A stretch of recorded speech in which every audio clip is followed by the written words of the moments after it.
Security Now Illustrated by AskMisterWizard.com, illustrating concepts, mechanisms, and algorithms from the amazing Security Now podcast by Steve Gibson and Leo LaPorte. This is episode 25, How the Internet Works, Part 1. Segment 7, Hierarchical Routing. Okay, now the last thing I want to cover in this Part 1 is about routers. You know, we talked about how packets move from router to router. The question is, how do routers know where to send it to? And this is, I think, another one of the core bits of genius of the original designers of this thing, of the whole technology. If IPs were assigned at random so that any IP could belong to anyone, routers would have a horrible problem. They would literally have to have a 4 billion long table that had everybody's IP and which interface, which of their interfaces is connected one way or another eventually to that user. Well, the internet wouldn't work if you had to do that. No, it just wouldn't work. Yeah. So instead, the IP space, this 32-bit IP is inherently a hierarchical addressing system. Now, we're very familiar with hierarchical addressing systems because, for example, that's how postal mail is routed around the United States. You know, my mailman doesn't know where Leo lives, but he knows where, you know, the town you live in is, maybe, you know, just by using zip code, for example. Well, and they're hierarchical too, aren't they?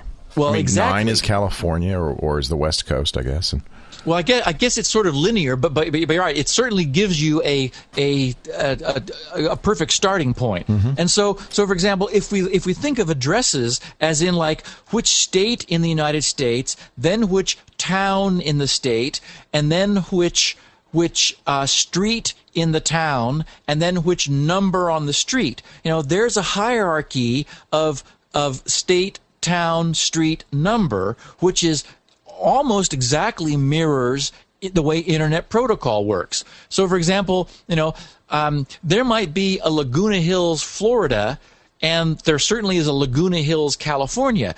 Because they are in different states, they're not confused. So the way the Internet Protocol works is very similar to this. When an ISP is given an allocation of IP addresses, it gets a certain number of sort of like high octets. So the idea was that a large ISP would get all of the addresses that start with 24 dot.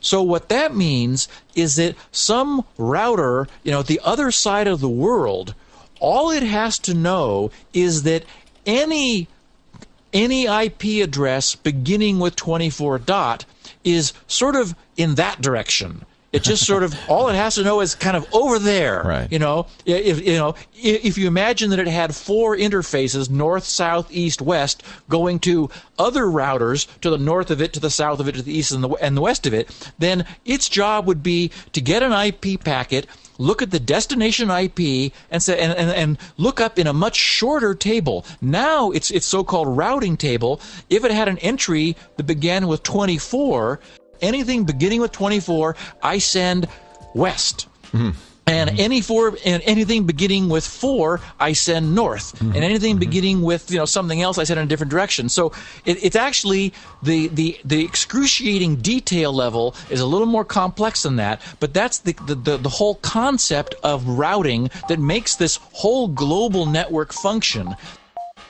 To see the other segments and related resources for this episode, please join us at AskMisterWizard.com. Select Security Now from the prominent section index at the top of the homepage.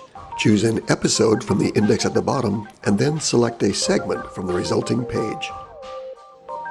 The original audio-only version of this podcast can be found on the Gibson Research Corporation site at grc.com/securitynow. This clip illustrates some of the highlights from that show. This video clip comes from a large collection of related clips. All are indexed and easy to find at www.AskMisterWizard.com, along with related items, text articles, illustrations, and forums. Please visit us today. We appreciate your support. Thank you.